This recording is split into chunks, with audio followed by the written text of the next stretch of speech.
এবারেও তো team team করে জ্বলছে, তার এত তেল, তেলের দাম বেড়ে যাচ্ছে, ওদের তেল বেড়ে যাচ্ছে।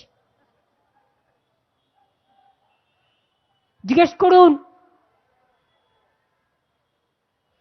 এত কিসের অহংকার? আছে তো চন্দ্রবাবু নাইডুর দয়ায় টিকে, টিম টিম করছো। কাউকে ভয় দেখাচ্ছে ইমপিচমেন্ট করব, কাউকে ভয় দেখাচ্ছে এখান থেকে ওখানে প্রমোশন করে দেবো, আমাদের হয়ে কাজটা করো। আরে খবর আমরাও রাখি, তোমরা পেগাসাস করো আর আমরা জনগণ করি। জনগণের থেকে বড় খবর আর কেউ রাখতে পারে না।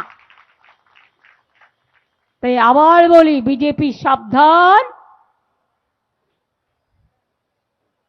ভোট কেটে বাংলাকে করা যাবে না বিভাজন। বাংলার লড়াই করছে, করবে, করতে জানে। আর বেশি কিছু করলে তোমার দিল্লি সরকার ফেলে দেবো, যাও।